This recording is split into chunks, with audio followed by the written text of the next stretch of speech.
Elle pensait tout contrôler, perchée sur son piédestal d'arrogance, décidant qui méritait du respect et qui n'en valait pas la peine. Mais en un seul vol, une simple erreur, une tasse d'eau refusée, elle a tout perdu. Une hôtesse de l'air, Karen Blake, a osé humilier une passagère de première classe, Amara Kingston, sans savoir qu'elle venait de s'en prendre à la femme la plus puissante à bord, la milliardaire propriétaire de la compagnie aérienne. Avant que l'avion n'atterrisse, la carrière de Karen était déjà en cendres.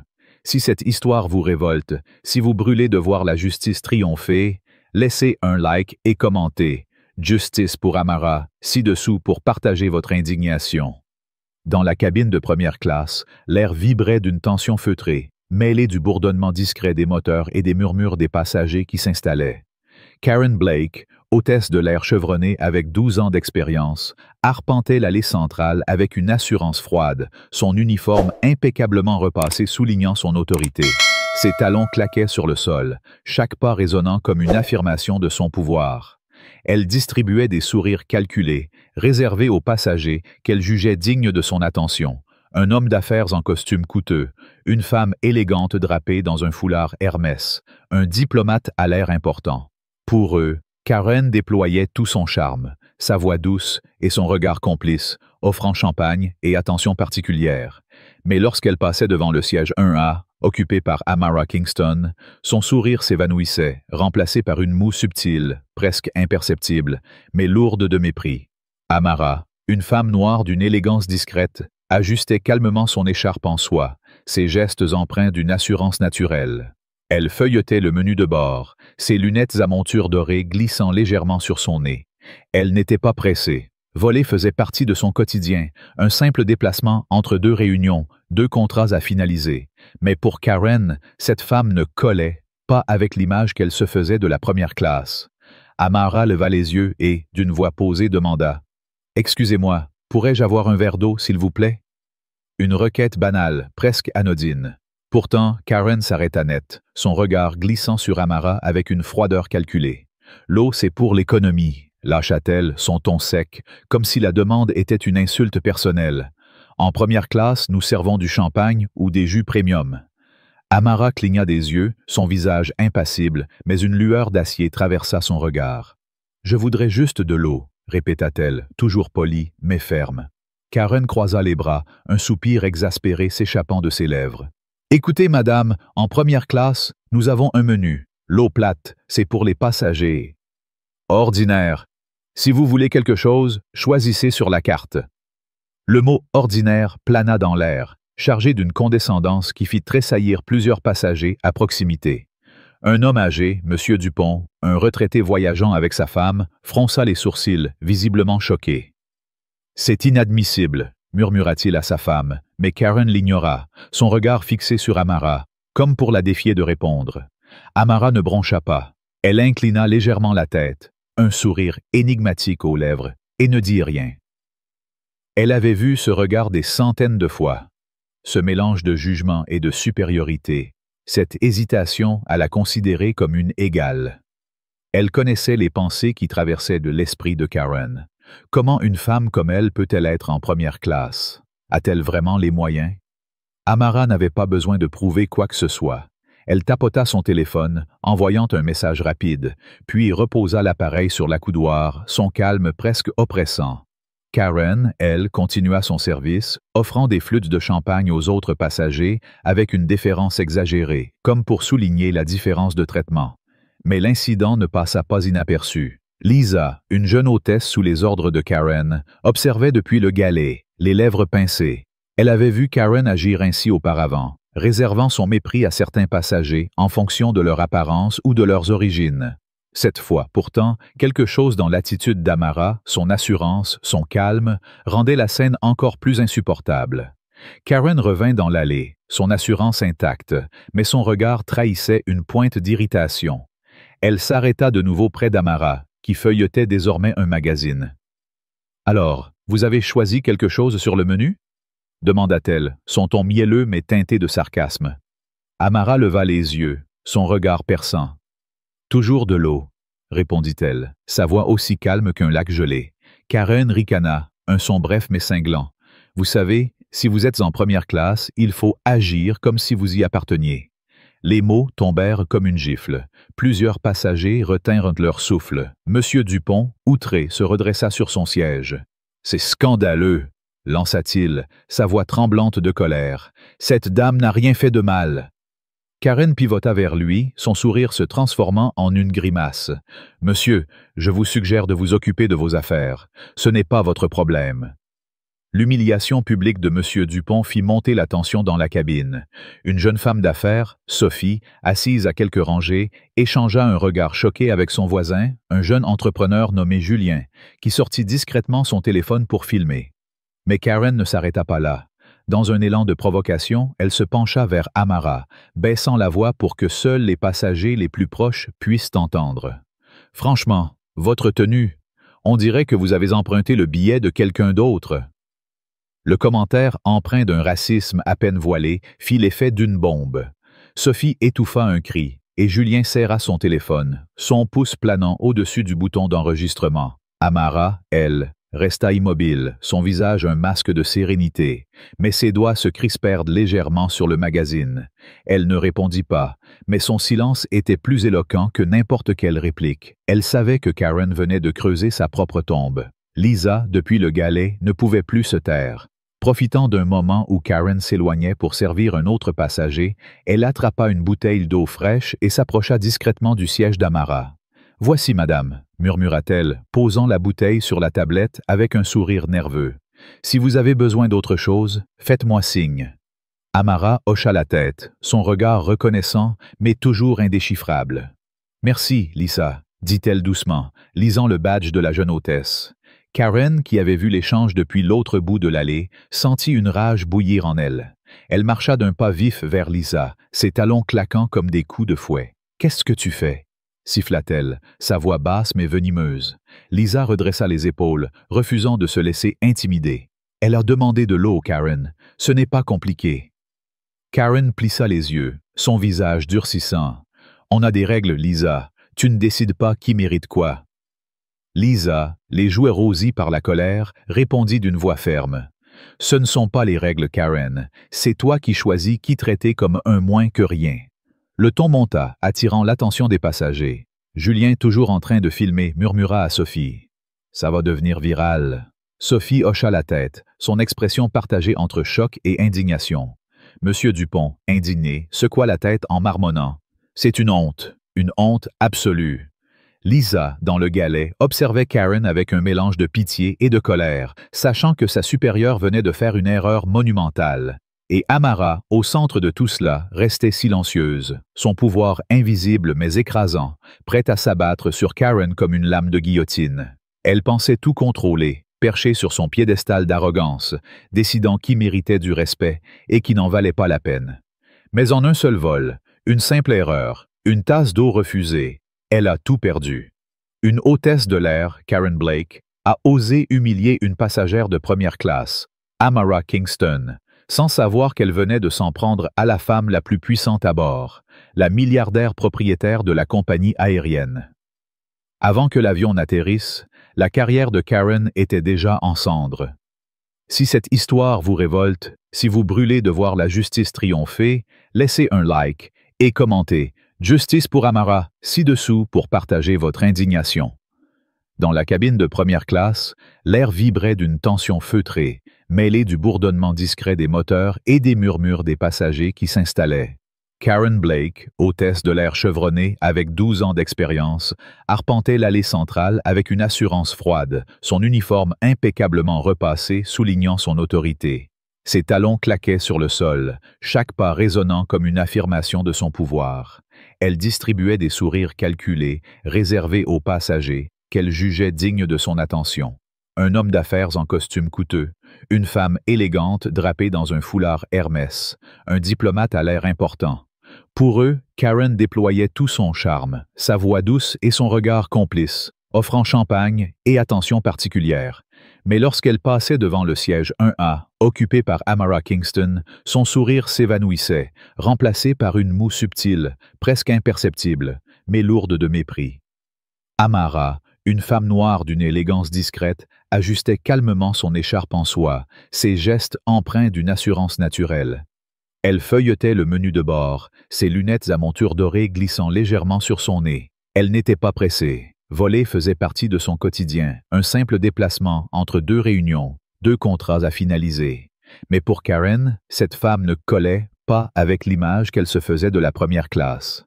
Amara leva les yeux et, d'une voix posée, demanda « Excusez-moi, pourrais-je avoir un verre d'eau, s'il vous plaît ?» Une requête banale, presque anodine. Pourtant, Karen s'arrêta net, son regard glissant sur Amara avec une froideur calculée. « L'eau, c'est pour l'économie », lâcha-t-elle, son ton sec, comme si la demande était une insulte personnelle. « En première classe, nous servons du champagne ou des jus premium. » Amara cligna des yeux, son visage impassible, mais une lueur d'acier traversa son regard. « Je voudrais juste de l'eau, » répéta-t-elle, toujours polie, mais ferme. Karen croisa les bras, un soupir exaspéré s'échappant de ses lèvres. « Écoutez, madame, en première classe, nous avons un menu. L'eau plate, c'est pour les passagers. Ordinaire. Si vous voulez quelque chose, choisissez sur la carte. » Le mot « ordinaire » plana dans l'air, chargé d'une condescendance qui fit tressaillir plusieurs passagers à proximité. Un homme âgé, M. Dupont, un retraité voyageant avec sa femme, fronça les sourcils, visiblement choqué. « C'est inadmissible », murmura-t-il à sa femme, mais Karen l'ignora, son regard fixé sur Amara, comme pour la défier de répondre. Amara ne broncha pas. Elle inclina légèrement la tête, un sourire énigmatique aux lèvres, et ne dit rien. Elle avait vu ce regard des centaines de fois, ce mélange de jugement et de supériorité, cette hésitation à la considérer comme une égale. Elle connaissait les pensées qui traversaient l'esprit de Karen. Comment une femme comme elle peut-elle être en première classe? A-t-elle vraiment les moyens? Amara n'avait pas besoin de prouver quoi que ce soit. Elle tapota son téléphone, envoyant un message rapide, puis reposa l'appareil sur l'accoudoir, son calme presque oppressant. Karen, elle, continua son service, offrant des flûtes de champagne aux autres passagers, avec une déférence exagérée, comme pour souligner la différence de traitement. Mais l'incident ne passa pas inaperçu. Lisa, une jeune hôtesse sous les ordres de Karen, observait depuis le galet, les lèvres pincées. Elle avait vu Karen agir ainsi auparavant, réservant son mépris à certains passagers en fonction de leur apparence ou de leurs origines. Cette fois pourtant, quelque chose dans l'attitude d'Amara, son assurance, son calme, rendait la scène encore plus insupportable.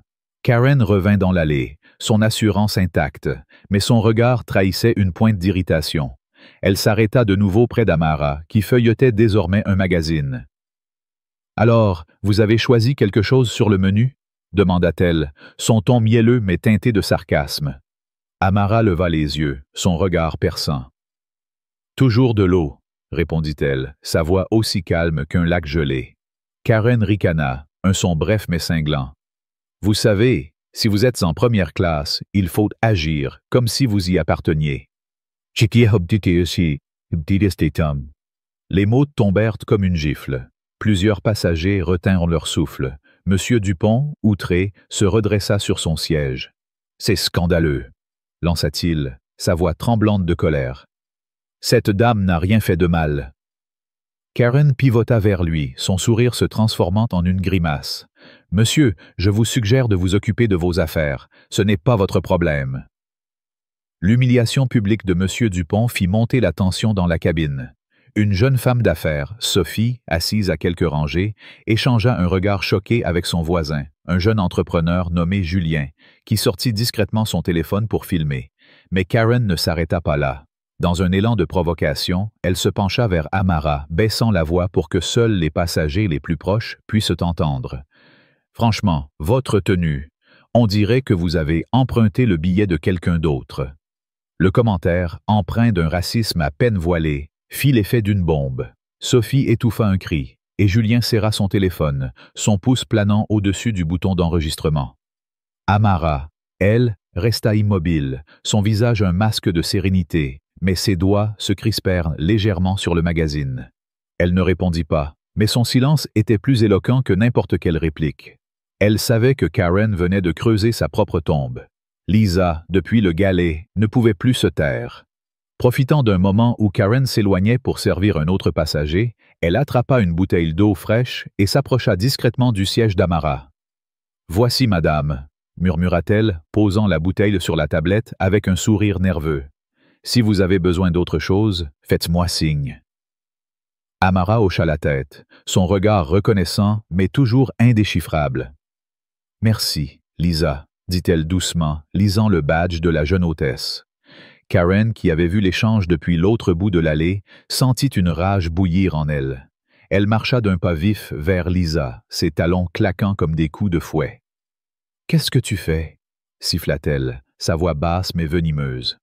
Lisa redressa les épaules, refusant de se laisser intimider. « Elle a demandé de l'eau, Karen. Ce n'est pas compliqué. » Karen plissa les yeux, son visage durcissant. « On a des règles, Lisa. Tu ne décides pas qui mérite quoi. » Lisa, les joues rosies par la colère, répondit d'une voix ferme. « Ce ne sont pas les règles, Karen. C'est toi qui choisis qui traiter comme un moins que rien. » Le ton monta, attirant l'attention des passagers. Julien, toujours en train de filmer, murmura à Sophie. « Ça va devenir viral. » Sophie hocha la tête, son expression partagée entre choc et indignation. Monsieur Dupont, indigné, secoua la tête en marmonnant. C'est une honte absolue. Lisa, dans le galet, observait Karen avec un mélange de pitié et de colère, sachant que sa supérieure venait de faire une erreur monumentale, et Amara, au centre de tout cela, restait silencieuse, son pouvoir invisible mais écrasant, prêt à s'abattre sur Karen comme une lame de guillotine. La cabine de première classe vibrait d'une tension électrique, comme si l'air lui-même retenait son souffle, attendant l'inévitable explosion. Karen Blake, toujours drapée dans son arrogance, continuait de parader dans l'allée, son uniforme impeccable masquant à peine la tempête qui bouillonnait en elle. Elle pensait encore avoir le contrôle, croyant que son autorité de longue date la protégeait de toute conséquence. Mais elle ignorait que le message d'Amara Kingston, envoyé avec une précision chirurgicale depuis son siège 1A, avait déjà atteint les plus hautes sphères de la compagnie aérienne. Chaque mot, chaque regard méprisant qu'elle avait lancé à Amara était une pelletée de terre creusant sa propre tombe. L'humiliation qu'elle avait infligée à Amara, à M. Dupont et même à Lisa, la jeune hôtesse qui avait osé défier son autorité, allait bientôt se retourner contre elle avec une force implacable. La cabine entière semblait sentir que quelque chose d'énorme se préparait, une justice imminente, aussi froide et inexorable qu'un couperet de guillotine. Karen, les lèvres pincées, s'était retirée dans le galet après son altercation avec Lisa, ses mains tremblant légèrement alors qu'elle ajustait nerveusement une pile de serviettes. Elle ne pouvait se débarrasser de l'image d'Amara, assise là, dans son siège, avec ce sourire énigmatique, ce calme qui semblait défier la réalité même. Comment osait-elle? Comment une passagère, qu'elle avait jugée indigne de la première classe, pouvait-elle rester si sereine après avoir été publiquement rabaissée? Karen murmura à Paul, le steward plus âgé qui évitait généralement les conflits. « Cette femme en 1A, elle croit qu'elle peut me défier. Elle va voir ce qu'il en coûte de s'en prendre à moi. » Paul, mal à l'aise, haussa les épaules. « Laisse tomber, Karen. Tu t'enfonces toute seule. » Mais Karen ne pouvait pas laisser tomber. Son ego, nourri par des années de domination sur cette cabine, refusait de plier. Elle voulait reprendre le contrôle, prouver qu'elle était intouchable, que personne, surtout pas une passagère qu'elle avait décidé de mépriser, ne pouvait la menacer. Elle retourna dans l'allée, déterminée à réaffirmer son autorité. En passant près du siège d'Amara, elle remarqua que Julien, le jeune entrepreneur, tenait toujours son téléphone, l'objectif subtilement orienté vers elle. Un éclair de rage traversa ses yeux. « Monsieur, rangez ce téléphone immédiatement », ordonna-t-elle, sa voix tranchante comme une lame. Julien haussa un sourcil, un sourire narquois aux lèvres. « Je filme le paysage par le hublot », répondit-il calmement, mais son ton laissait entendre qu'il mentait. Karen, furieuse, tendit la main. « Donnez-moi ce téléphone, vous n'avez pas le droit de filmer ici. » Sophie, assise à côté de Julien, intervint, sa voix tremblante d'indignation. « Vous n'avez aucun droit de confisquer son téléphone. Vous devriez plutôt vous excuser pour la façon dont vous avez traité cette dame. » Elle pointa du menton vers Amara, qui restait impassible, observant la scène sans un mot. Karen sentit la colère monter en elle comme une vague. « Restez à votre place », siffla-t-elle à Sophie, son ton venimeux. « Vous ne savez pas de quoi vous parlez. » Mais les autres passagers commençaient à murmurer, leurs regards passant de Karen à Amara, puis à Julien, dont le téléphone continuait de filmer discrètement. Monsieur Dupont, toujours furieux, griffonnait furieusement sur son carnet, sa femme hochant la tête en signe d'approbation. « C'est une honte », marmonna-t-il, assez fort pour que Karen l'entende, « une honte absolue. » Karen, sentant qu'elle perdait le contrôle, commit alors une erreur fatale. En servant une flûte de champagne à un autre passager, elle, accidentellement, renversa le liquide sur le sac à main d'Amara, un modèle en cuir de créateur qui valait probablement plus que le salaire annuel de Karen. Le liquide éclaboussa le cuir, goûtant sur la tablette d'Amara. Karen feignit la surprise, posant la main sur sa bouche. « Oh, désolé, quelle maladresse !» lança-t-elle, mais le rictus qui suivit trahissait son manque de sincérité. Les passagers autour retinrent leur souffle. Sophie étouffa un cri d'indignation et Julien, sans hésiter, zooma sur la scène avec son téléphone. Monsieur Dupont bondit presque de son siège. « C'est intentionnel !» cria-t-il, sa voix résonnant dans la cabine. « Vous l'avez fait exprès. Je vais écrire une plainte officielle. » Karen se tourna vers lui, son visage rouge de colère. « Monsieur, calmez-vous ou je devrais signaler votre comportement perturbateur. » menaça-t-elle, mais sa voix tremblait légèrement, trahissant une fissure dans son assurance. Amara, toujours silencieuse, essuya calmement le sac avec une serviette, ses gestes lents et délibérés. Elle ne leva pas les yeux, ne répondit pas, mais son calme était une arme bien plus puissante que n'importe quelle explosion de colère.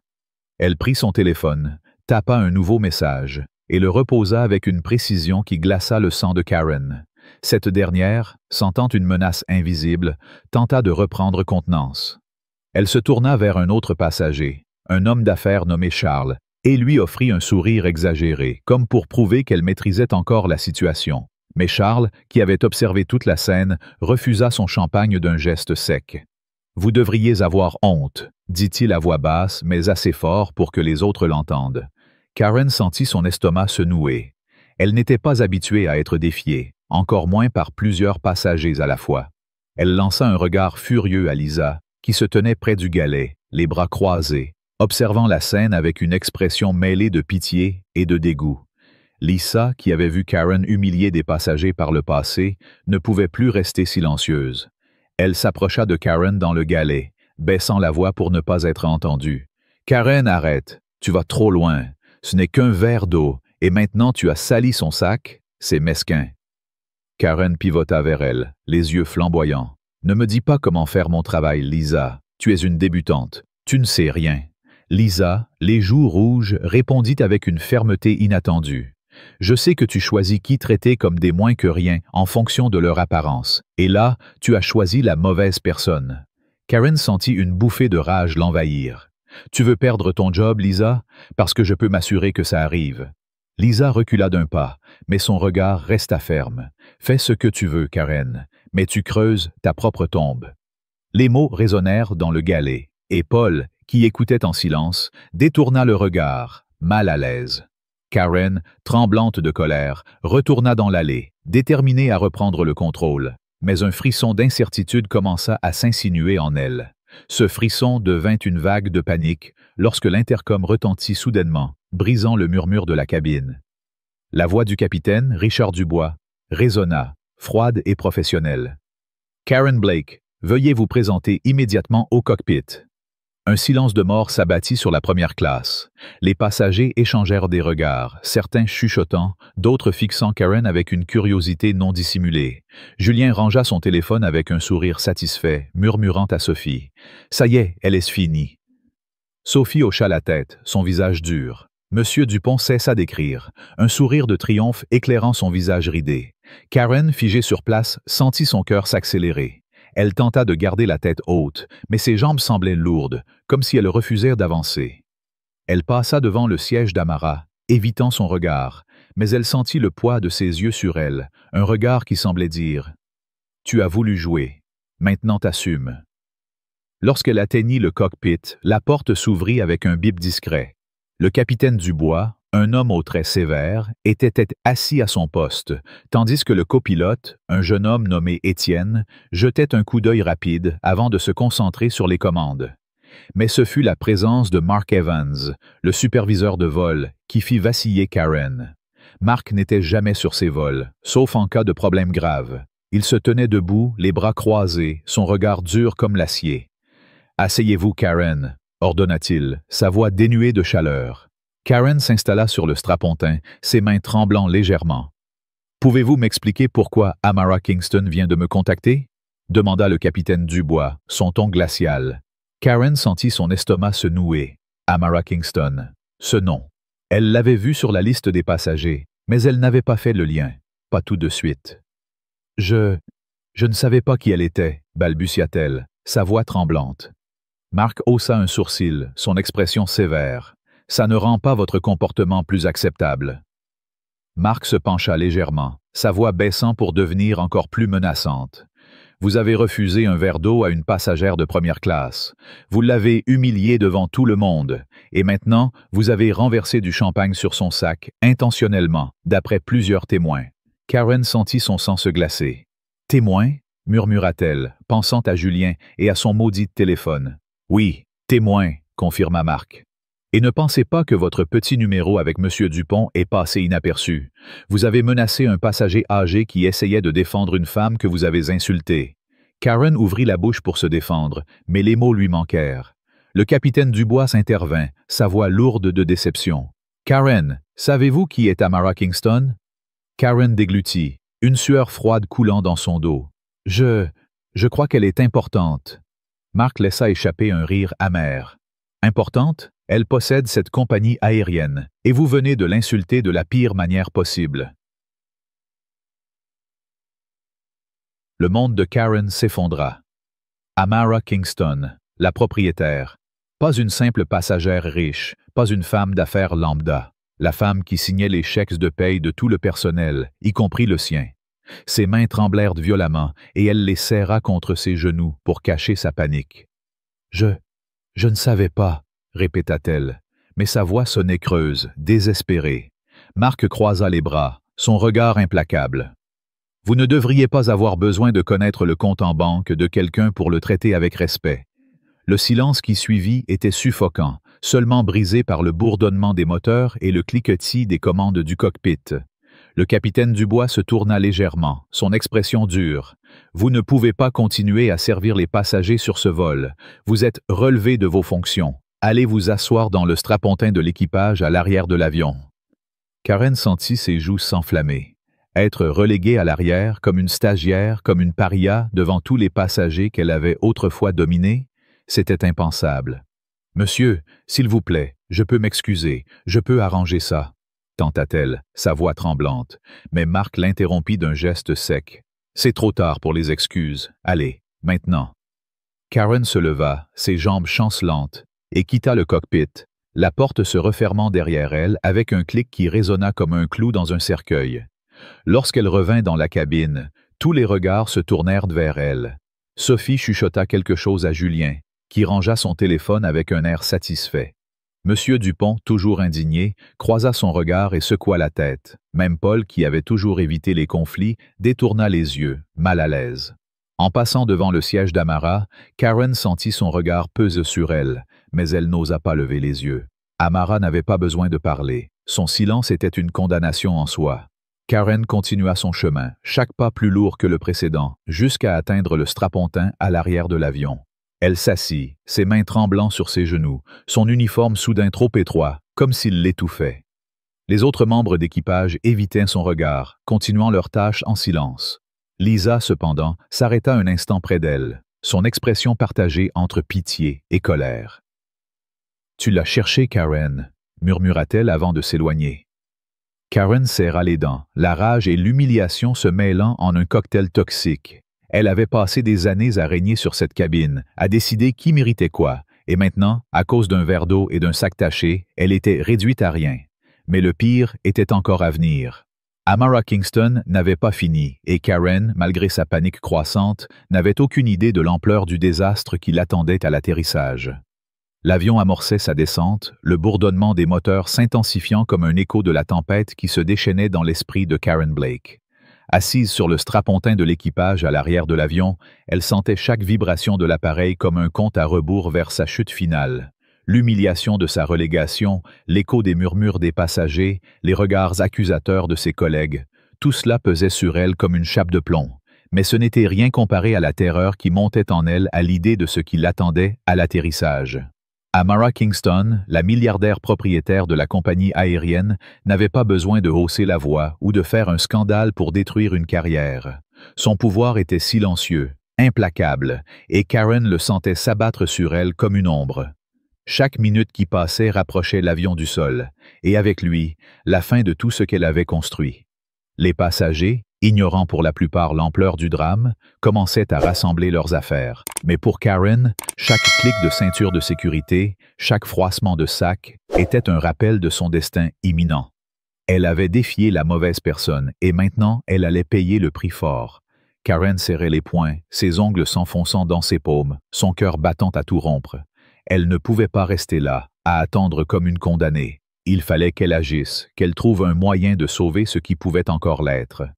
Elle jeta un regard vers la première classe, où Amara Kingston était toujours assise, aussi calme et composée qu'une statue de marbre. Ce calme était insupportable, une insulte à l'angoisse qui consumait Karen.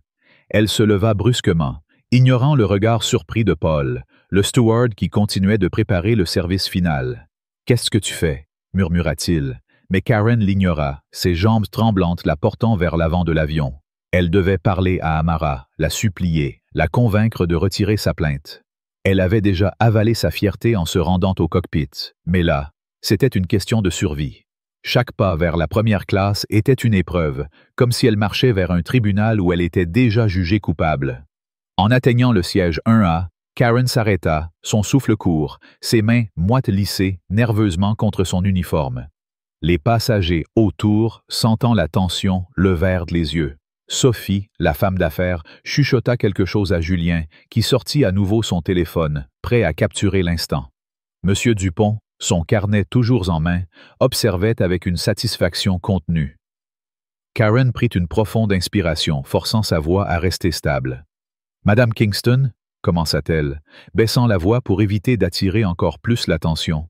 « Puis-je vous parler un instant » Amara ne répondit pas immédiatement. Elle tourna lentement la tête, son regard perçant rencontrant celui de Karen. Il n'y avait ni colère ni triomphe dans ses yeux, juste une froideur qui glaça Karen jusqu'aux os. « Parlez » dit Amara, sa voix douce mais tranchante comme une lame. Julien haussa un sourcil, un sourire narquois aux lèvres. « Je filme le paysage par le hublot » répondit-il calmement, mais son ton laissait entendre qu'il mentait. Karen, furieuse, tendit la main. « Donnez-moi ce téléphone, vous n'avez pas le droit de filmer ici. » Sophie, assise à côté de Julien, intervint, sa voix tremblante d'indignation. « Vous n'avez aucun droit de confisquer son téléphone. Vous devriez plutôt vous excuser pour la façon dont vous avez traité cette dame. » Elle pointa du menton vers Amara, qui restait impassible, observant la scène sans un mot. Karen sentit la colère monter en elle comme une vague. « Restez à votre place » siffla-t-elle à Sophie, son ton venimeux. « Vous ne savez pas de quoi vous parlez. » Mais les autres passagers commençaient à murmurer, leurs regards passant de Karen à Amara, puis à Julien, dont le téléphone continuait de filmer discrètement. Monsieur Dupont, toujours furieux, griffonnait furieusement sur son carnet, sa femme hochant la tête en signe d'approbation. « C'est une honte » marmonna-t-il, assez fort pour que Karen l'entende. Une honte absolue. Karen, sentant qu'elle perdait le contrôle, commit alors une erreur fatale. En servant une flûte de champagne à un autre passager, elle, accidentellement, renversa le liquide sur le sac à main d'Amara, un modèle en cuir de créateur qui valait probablement plus que le salaire annuel de Karen. Le liquide éclaboussa le cuir, goûtant sur la tablette d'Amara. Karen feignit la surprise, posant la main sur sa bouche. « Oh, désolé, quelle maladresse !» lança-t-elle, mais le rictus qui suivit trahissait son manque de sincérité. Les passagers autour retinrent leur souffle. Sophie étouffa un cri d'indignation, et Julien, sans hésiter, zooma sur la scène avec son téléphone. Monsieur Dupont bondit presque de son siège. « C'est intentionnel !» cria-t-il, sa voix résonnant dans la cabine. « Vous l'avez fait exprès. Je vais écrire une plainte officielle. » Karen se tourna vers lui, son visage rouge de colère. « Monsieur, calmez-vous ou je devrais signaler votre comportement perturbateur. » menaça-t-elle, mais sa voix tremblait légèrement, trahissant une fissure dans son assurance. Amara, toujours silencieuse, essuya calmement le sac avec une serviette, ses gestes lents et délibérés. Elle ne leva pas les yeux, ne répondit pas, mais son calme était une arme bien plus puissante que n'importe quelle explosion de colère. Elle prit son téléphone, tapa un nouveau message et le reposa avec une précision qui glaça le sang de Karen. Cette dernière, sentant une menace invisible, tenta de reprendre contenance. Elle se tourna vers un autre passager, un homme d'affaires nommé Charles, et lui offrit un sourire exagéré, comme pour prouver qu'elle maîtrisait encore la situation. Mais Charles, qui avait observé toute la scène, refusa son champagne d'un geste sec. « Vous devriez avoir honte », dit-il à voix basse, mais assez fort pour que les autres l'entendent. Karen sentit son estomac se nouer. Elle n'était pas habituée à être défiée, encore moins par plusieurs passagers à la fois. Elle lança un regard furieux à Lisa, qui se tenait près du galet, les bras croisés, observant la scène avec une expression mêlée de pitié et de dégoût. Lisa, qui avait vu Karen humilier des passagers par le passé, ne pouvait plus rester silencieuse.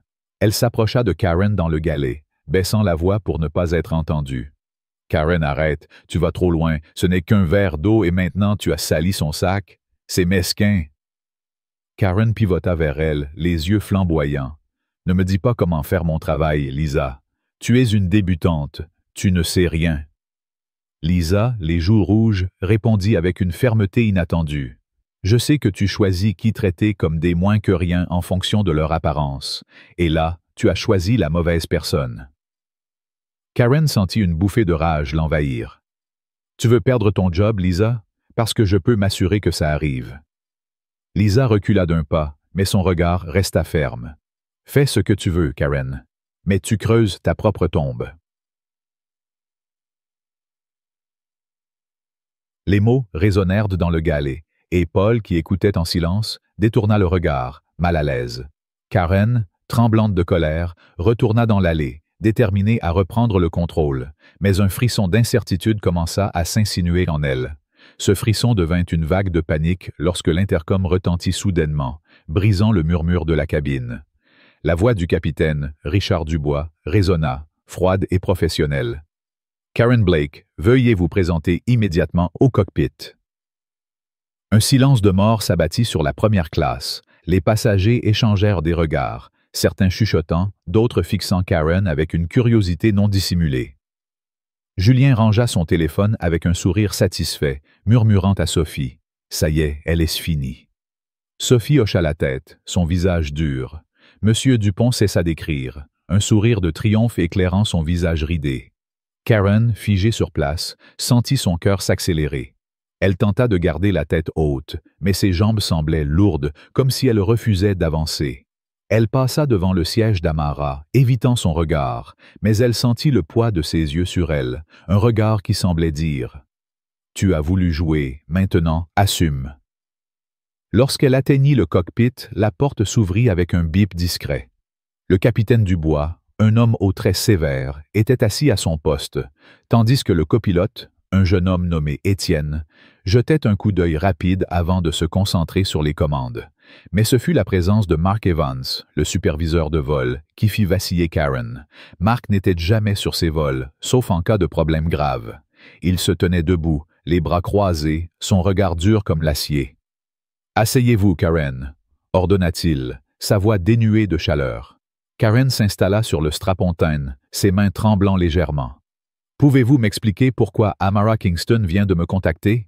demanda le capitaine Dubois, son ton glacial. Karen sentit son estomac se nouer. Amara Kingston, ce nom, elle l'avait vu sur la liste des passagers, mais elle n'avait pas fait le lien, pas tout de suite. « Je ne savais pas qui elle était », balbutia-t-elle, sa voix tremblante. Mark haussa un sourcil, son expression sévère. « Ça ne rend pas votre comportement plus acceptable. » Mark se pencha légèrement, sa voix baissant pour devenir encore plus menaçante. « Vous avez refusé un verre d'eau à une passagère de première classe. Vous l'avez humiliée devant tout le monde. Et maintenant, vous avez renversé du champagne sur son sac, intentionnellement, d'après plusieurs témoins. » Karen sentit son sang se glacer. « Témoins » murmura-t-elle, pensant à Julien et à son maudit téléphone. « Oui, témoin », confirma Marc. « Et ne pensez pas que votre petit numéro avec Monsieur Dupont est passé inaperçu. Vous avez menacé un passager âgé qui essayait de défendre une femme que vous avez insultée. » Karen ouvrit la bouche pour se défendre, mais les mots lui manquèrent. Le capitaine Dubois intervint, sa voix lourde de déception. « Karen, savez-vous qui est Tamara Kingston? » Karen déglutit, une sueur froide coulant dans son dos. « Je crois qu'elle est importante. » Marc laissa échapper un rire amer. « Importante? Elle possède cette compagnie aérienne, et vous venez de l'insulter de la pire manière possible. » Le monde de Karen s'effondra. Amara Kingston, la propriétaire. Pas une simple passagère riche, pas une femme d'affaires lambda. La femme qui signait les chèques de paye de tout le personnel, y compris le sien. Ses mains tremblèrent violemment, et elle les serra contre ses genoux pour cacher sa panique. « Je ne savais pas, » répéta-t-elle, mais sa voix sonnait creuse, désespérée. Marc croisa les bras, son regard implacable. « Vous ne devriez pas avoir besoin de connaître le compte en banque de quelqu'un pour le traiter avec respect. » Le silence qui suivit était suffocant, seulement brisé par le bourdonnement des moteurs et le cliquetis des commandes du cockpit. Le capitaine Dubois se tourna légèrement, son expression dure. « Vous ne pouvez pas continuer à servir les passagers sur ce vol. Vous êtes relevé de vos fonctions. Allez vous asseoir dans le strapontin de l'équipage à l'arrière de l'avion. » Karen sentit ses joues s'enflammer. Être reléguée à l'arrière, comme une stagiaire, comme une paria, devant tous les passagers qu'elle avait autrefois dominés, c'était impensable. « Monsieur, s'il vous plaît, je peux m'excuser, je peux arranger ça. » tenta-t-elle, sa voix tremblante. Mais Marc l'interrompit d'un geste sec. « C'est trop tard pour les excuses. Allez, maintenant. » Karen se leva, ses jambes chancelantes, et quitta le cockpit, la porte se refermant derrière elle avec un clic qui résonna comme un clou dans un cercueil. Lorsqu'elle revint dans la cabine, tous les regards se tournèrent vers elle. Sophie chuchota quelque chose à Julien, qui rangea son téléphone avec un air satisfait. Monsieur Dupont, toujours indigné, croisa son regard et secoua la tête. Même Paul, qui avait toujours évité les conflits, détourna les yeux, mal à l'aise. En passant devant le siège d'Amara, Karen sentit son regard peser sur elle, mais elle n'osa pas lever les yeux. Amara n'avait pas besoin de parler. Son silence était une condamnation en soi. Karen continua son chemin, chaque pas plus lourd que le précédent, jusqu'à atteindre le strapontin à l'arrière de l'avion. Elle s'assit, ses mains tremblant sur ses genoux, son uniforme soudain trop étroit, comme s'il l'étouffait.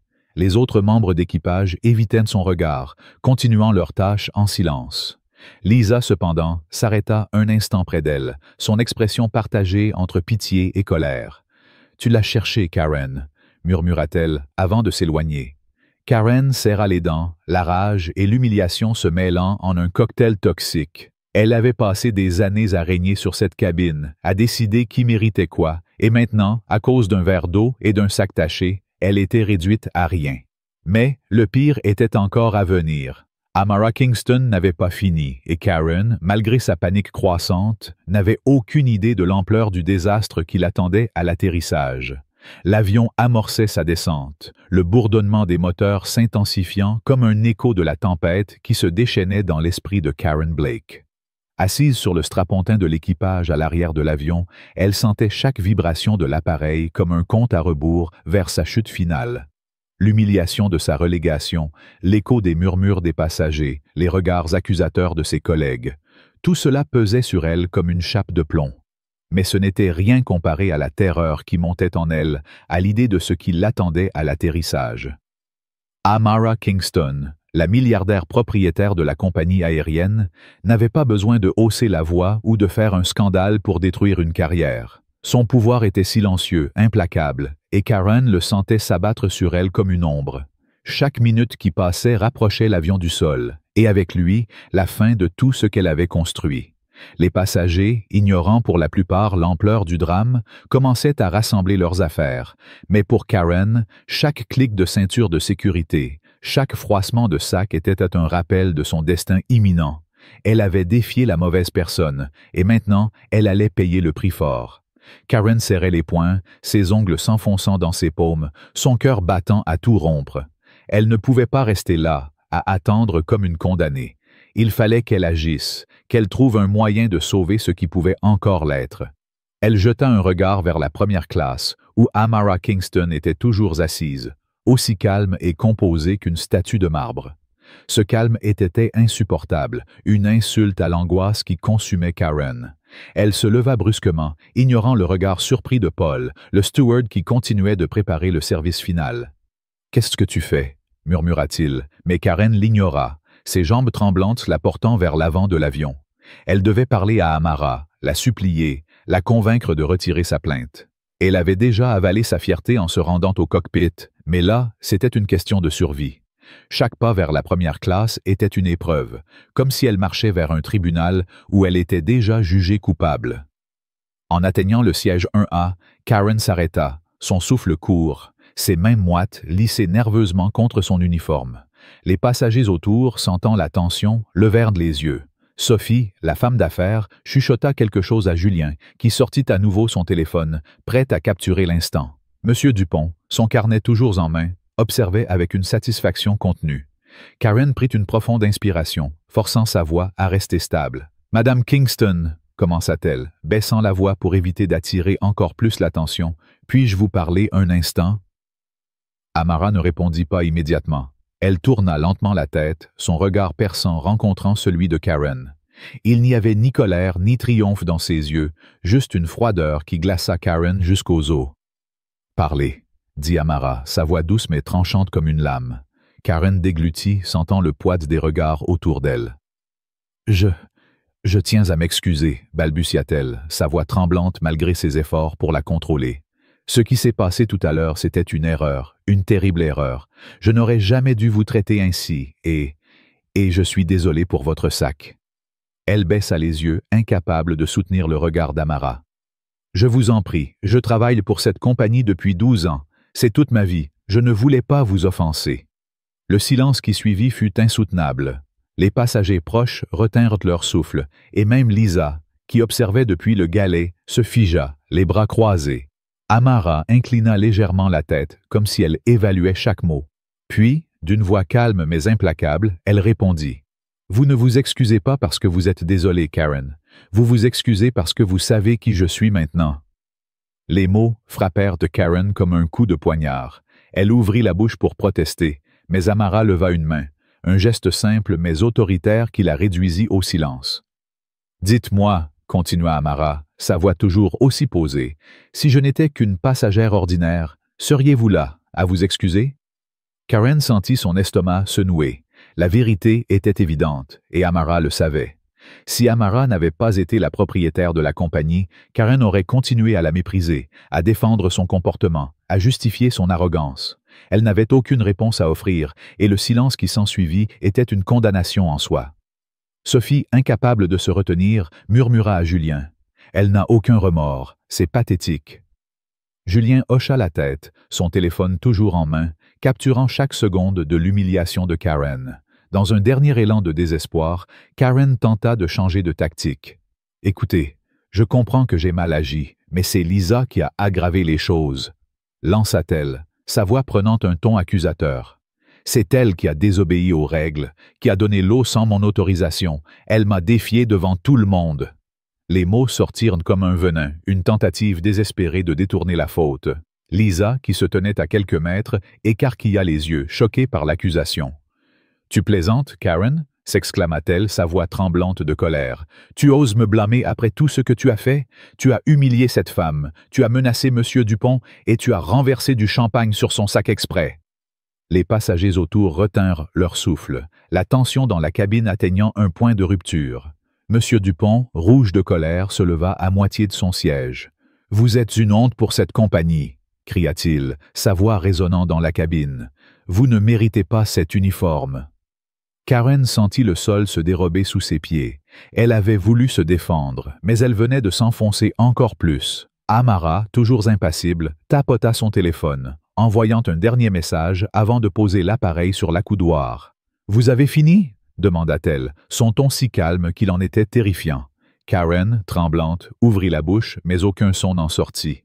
Amara se pencha légèrement vers elle, sa voix baissant jusqu'à devenir un murmure. « Vous avez passé des années à décider qui méritait votre respect, Karen. Aujourd'hui, c'est moi qui décide ce que vous méritez. » Les mots, prononcés avec une froideur absolue, firent frissonner Karen. Elle recula, ses jambes flageolantes, et retourna précipitamment à l'arrière de l'avion, le poids des regards des passagers pesant sur elle comme une sentence. Lorsqu'elle s'effondra sur le strapontin, Karen sentit son monde s'écrouler. Les autres membres d'équipage, y compris Paul, évitaient désormais son regard, continuant leurs préparatifs pour l'atterrissage en silence. Lisa, toujours furieuse, passa près d'elle sans un mot, mais son expression disait tout. Karen avait franchi une ligne, et il n'y avait pas de retour en arrière. Les passagers, eux, ne cachaient de plus leur mépris. Sophie murmura à Julien. Elle a cru qu'elle pouvait s'en tirer comme ça. Julien, rangeant son téléphone, répondit. « Attends que cette vidéo soit en ligne. Elle ne travaillera plus jamais dans cette industrie. » Karen, entendant des bribes de leur conversation, sentit une nausée l'envahir. Elle sortit son téléphone, ses doigts tremblants, et tenta de se connecter à l'application interne de l'équipage, mais un message d'erreur clignota à l'écran. Accès refusé. Compte désactivé. Son cœur s'arrêta. Il l'avait déjà radié du système, avant même que l'avion n'atterrisse. Elle essaya frénétiquement d'appeler un contact au siège de la compagnie, puis un autre, mais chaque appel basculait directement sur la messagerie. Ses collègues, ses soi-disant amis, l'avaient déjà abandonnée. L'intercom retentit à nouveau, la voix du capitaine Dubois brisant le silence. « Mesdames et messieurs, nous entamons notre descente finale. Veuillez attacher vos ceintures et vous assurer que vos effets personnels sont rangés. » Pour les passagers, c'était une annonce banale, mais pour Karen, c'était le glas. L'avion toucha le sol avec un soubresaut, et le rugissement des moteurs ralentissant sur la piste résonna comme un requiem. Les passagers commencèrent à se lever, récupérant leurs sacs, échangeant des commentaires sur le vol. Mais pour Karen, le monde semblait s'être arrêté. Elle resta figée sur son strapontin, ses mains serrant son téléphone, priant pour un miracle qui ne viendrait jamais. Puis, la voix du capitaine retentit à nouveau, cette fois directement à son intention. « Karen Blake, restez à votre place jusqu'à ce que les passagers soient descendus. » Le ton était sans appel, et Karen sentit une vague de panique l'envahir. Elle n'allait pas simplement descendre de l'avion comme une employée normale. Elle allait être escortée, comme une criminelle. Lorsque la porte de la cabine s'ouvrit, Karen aperçut un groupe de silhouettes au bout de la passerelle. 2 cadres de la compagnie, en costume impeccable, se tenaient près d'un officier de sécurité, leur visage impassible. Et au centre, les bras croisés, Amara Kingston observait la scène, son regard aussi calme et inébranlable qu'il l'avait été pendant tout le vol. Karen sentit ses jambes vaciller. Elle voulut se lever, protester, mais Paul, qui se tenait à proximité, posa une main sur son épaule. « Ne rends pas les choses pires, » murmura-t-il, son ton plus triste qu'accusateur. Karen le repoussa, mais ses forces l'abandonnaient. Les passagers commencèrent à quitter l'avion, certains jetant des regards curieux ou méprisants en passant devant elle. Sophie s'arrêta brièvement, croisant les bras. « Vous méritez ce qui vous arrive, » dit-elle à voix basse avant de rejoindre Julien dans l'allée. Monsieur Dupont, en passant, brandit son carnet comme un trophée. « J'ai tout noté, » lança-t-il, sa voix tremblante de triomphe. « Vous ne vous en tirerez pas comme ça. » « Et c'est ça. » Lorsque le dernier passager eut quitté la cabine, l'officier de sécurité s'approcha, son expression neutre mais ferme. « Madame Blake, venez avec moi. » Karen sentit son cœur s'arrêter.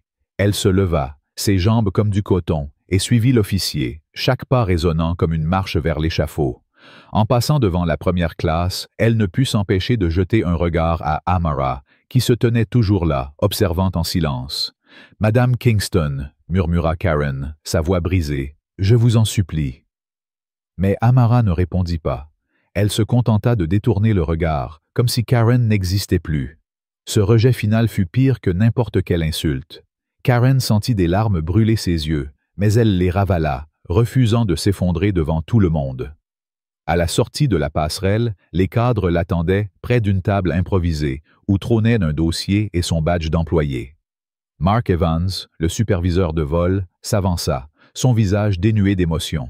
« Karen Blake, votre contrat avec cette compagnie est officiellement terminé, déclara-t-il, sa voix aussi froide que l'acier. Il poussa le dossier vers elle. Voici votre avis de licenciement. Il détaille les plaintes déposées contre vous, y compris celles de plusieurs passagers. Karen sentit son estomac se tordre. Plusieurs? Murmura-t-elle, pensant à M. Dupont, à Sophie, à Julien. Marc hocha la tête. Et ce n'est pas tout. Votre comportement a été jugé inacceptable par la direction. Votre badge, s'il vous plaît.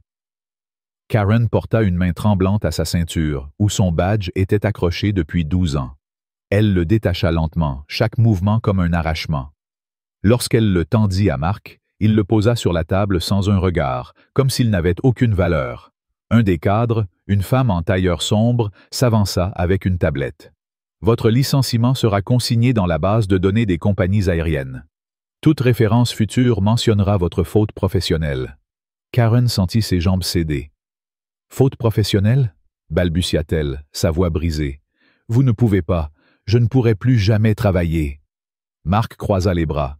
C'est la conséquence de vos actes, Karen. Vous avez choisi de traiter une passagère, la propriétaire de cette compagnie, comme si elle ne valait rien. Vous avez menacé un passager âgé. Vous avez tenté de blâmer une collègue pour couvrir vos erreurs. Karen secoua la tête, des larmes coulant maintenant sur ses joues. S'il vous plaît, ne faites pas ça. Je ferai n'importe quoi. Je ne peux pas perdre tout ça. Mais Marc resta inflexible. La décision a été prise. L'officier de sécurité s'avança, sa présence imposante. « Allons-y, madame. » Karen sentit une vague de panique l'envahir. « Ce n'est pas nécessaire, » protesta-t-elle, sa voix tremblante. « Je peux partir seule. » Mais Marc secoua la tête. « Vous partirez avec l'escorte. » Humiliée, Karen n'eut d'autre choix que de suivre l'officier, ses talons claquant faiblement sur le sol de la passerelle. Les passagers qui attendaient encore dans le terminal la regardaient, certains chuchotant, d'autres pointant du doigt. Julien, tenant son téléphone, murmura à Sophie. « La vidéo est déjà en ligne. Elle est finie. » Sophie hocha la tête, un sourire satisfait aux lèvres. « Bien fait. » Lorsqu'elle atteignit la sortie du terminal, l'air frais de la nuit la frappa comme une gifle. Karen s'arrêta près d'un banc, ses jambes incapables de la porter plus loin. Elle s'effondra, son sac tombant à ses pieds. Son téléphone vibra, et elle le saisit avec un espoir désespéré, mais ce n'était qu'une notification, une alerte indiquant que la vidéo de Julien avait été partagée des milliers de fois, accompagnée de commentaires furieux. « Honte à elle !» écrivait l'un. « Justice pour Amara !» écrivait un autre. Karen sentit son monde s'écrouler. Elle n'était plus une hôtesse respectée, une figure d'autorité. Elle n'était rien. Pendant ce temps, dans le terminal, Amara Kingston passa devant la table des cadres, échangeant un bref regard avec Lisa. « Merci pour votre intégrité », dit-elle doucement, avant de quitter l'aéroport, laissant derrière elle une carrière détruite et une leçon gravée dans les mémoires. Le pouvoir véritable n'a pas besoin de cris pour s'imposer. L'histoire de Karen Blake et d'Amara Kingston, déroulée dans un vol de première classe, est bien plus qu'un simple récit dramatique. Elle est une leçon puissante sur le respect, l'humilité et les conséquences de nos actions. Cette confrontation, marquée par l'arrogance de Karen et la dignité d'Amara, résonne profondément avec les valeurs françaises de justice, d'égalité et de fraternité, tout en mettant en lumière des vérités universelles applicables à notre quotidien. En tant que Français, nous sommes attachés à l'idée que chacun mérite d'être traité avec dignité, indépendamment de son statut social, de son apparence ou de son origine. Cette histoire nous pousse à réfléchir à nos comportements, à nos jugements hâtifs et à la manière dont nous pouvons construire une société plus juste. Le premier point qui frappe dans cette histoire est l'arrogance de Karen, une hôtesse de l'ère expérimentée qui se croit au-dessus des autres. Son comportement, empreint de mépris envers Amara, reflète une attitude malheureusement trop courante, celle de juger autrui sur des critères superficiels. En France, où la devise « liberté, égalité, fraternité » guide notre vision collective, l'attitude de Karen est une trahison de ses idéaux. Elle choisit de refuser un simple verre d'eau à Amara, non pas parce que c'était contre les règles, mais parce qu'elle estimait qu'Amara ne méritait pas sa place en première classe. Ce jugement, basé sur des préjugés raciaux et sociaux, est une leçon cinglante. nos perceptions biaisées peuvent nous aveugler et nous pousser à commettre des erreurs irréparables. Dans notre vie quotidienne, nous devons apprendre à suspendre nos jugements, à écouter et à observer avant de conclure.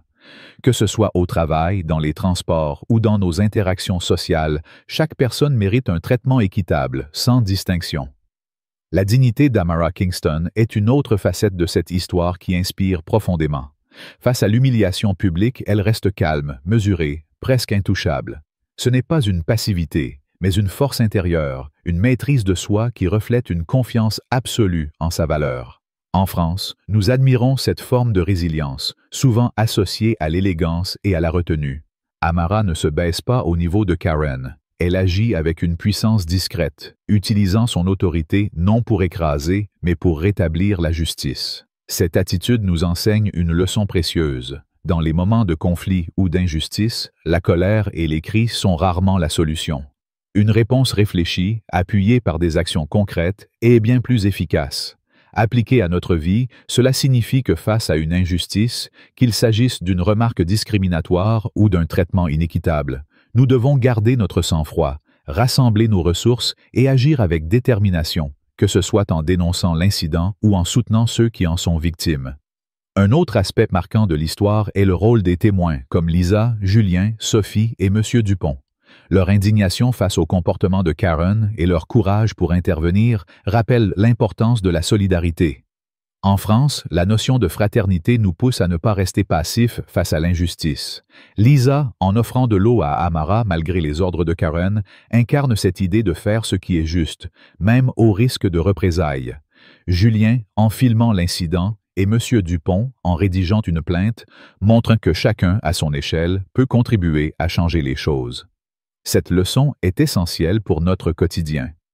Nous ne devons pas détourner le regard lorsque nous voyons quelqu'un être maltraité. Que ce soit en intervenant directement, en signalant un comportement inapproprié ou en soutenant une victime, nos actions, même petites, peuvent avoir un impact. Cela peut être aussi simple que de défendre un collègue victime de discrimination ou de signaler une injustice dans notre communauté. Enfin, la chute de Karen est une mise en garde contre les conséquences de l'orgueil et du manque d'empathie. Sa carrière de 12 ans s'effondre en un instant, non pas à cause d'un simple verre d'eau, mais parce qu'elle a choisi de mépriser autrui. Cette fin tragique nous rappelle que nos actions ont des répercussions, souvent plus graves que nous ne l'imaginons. En France, où l'on valorise la responsabilité individuelle, cette histoire nous pousse à réfléchir à l'impact de nos choix. Dans nos relations professionnelles ou personnelles, un moment d'arrogance ou de mépris peut détruire des années de travail ou de confiance. La leçon est claire. L'humilité et le respect sont des valeurs qui protègent non seulement les autres, mais aussi nous-mêmes. Cette histoire est un miroir tendu à chacun de nous, nous invitant à questionner nos préjugés et à agir avec justice et empathie. Si l'injustice subie par Amara et la chute de Karen vous ont touché, si vous croyez en un monde où le respect est une règle universelle, alors montrez votre soutien. Cliquez sur « J'aime » pour envoyer un message fort contre la discrimination, partagez cette vidéo pour inspirer d'autres à agir avec dignité et abonnez-vous à notre chaîne pour ne manquer aucune histoire qui change les perspectives. Enfin, laissez un commentaire avec les mots « Justice pour tous » pour rejoindre notre communauté et affirmer que, comme Amara, nous pouvons tous faire la différence par nos actions. Ensemble, construisons un avenir où l'égalité et la fraternité triomphent.